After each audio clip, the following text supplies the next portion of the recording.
याच्यामध्ये महानगरपालिकेची भूमिका याच्यामध्ये स्पष्ट आहे। आतापर्यंत जवळपास 1500 पेक्षा जास्त लोकांवर याच्यामध्ये कारवाई झालेली आहे। जवळपास 250 एकरपेक्षा जास्त आपला जे टोटल एरिया आहे तो याच्यामध्ये फ्री अप झालेला आहे। याच्या मागची जी आपली भूमिका आहे महानगरपालिकेची ती स्पष्ट आहे की सर्व जे आपले युनिट्स आहे, स्क्रॅपचे युनिट्स असो किंवा आपले इंडस्ट्रियल युनिट्स, ते absolutely illegal from multiple perspective. त्यांच्याकडे MPCBचं काही consent to operate, consent to establish नसणे, लेबर डिपार्टमेंटचं काहीच त्यांच्याकडे लायसेन्सिंग रजिस्ट्रेशन नसणे, महानगरपालिकेची फायर NOC नसणे, त्या व्यतिरिक्त बिल्डिंग परमिशन नसणे, झोनेशन पण व्हायोलेशन आहे, तो आपला रेसिडेन्शियल झोन आहे आणि सगळे आपला इंडस्ट्रियल यूज आहे। म्हणून फ्रॉम ऑल अँगल ते संपूर्ण ॲब्सोल्युटली इलिगल आपले स्ट्रक्चर्स आहेत।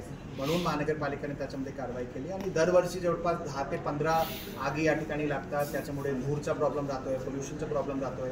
कुदलवाडी नाला आणि इंद्रायणीमध्ये डायरेक्ट वाहणारे जे आपले केमिकल्स आहेत, विशेषतः आपले स्क्रॅप आणि रिसायकलिंग इंडस्ट्रीमधून, तो एक मेजर कॉन्ट्रीब्युटर आपले इंद्रायणीचं पोल्युशनचं आहे। म्हणून एकंदरीत याचा विचार करता महानगरपालिकेने ॲक्शन घेतला आणि जरी कुदलवाडीमध्ये महानगरपालिकेच्या मार्फत पहिला ॲक्शन घेण्यात आला असेल, बिकॉज हे सर्वात आपला मोठा क्लस्टर आहे, इतर ठिकाणी सुद्धा ज्या ज्या ठिकाणी स्क्रॅप शॉप्स आहे, रिसायकलिंग शॉप्स आहे जे इलिगली ऑपरेट करतात, तो शहराचा कोणता पण भाग असो, कालेवाडीचा भाग असो, वालेकरवाडीचा भाग असो, सांगली वगैरेचा काही भाग असो, पिंपरीचा भाग असो, त्या ठिकाणी सुद्धा आपण नोटिसेस द्यायची सुरुवात केली आहे आणि त्या ठिकाणी सुद्धा महानगरपालिकेचे तर्फे कारवाई याच्यामध्ये केली जाणार आहे। सर, पण तिथून अशाच माहितीसाठी मराठी प्रिंट YouTube चॅनलला सबस्क्राईब करा व नोटिफिकेशनसाठी बेल आयकॉनवर क्लिक करा।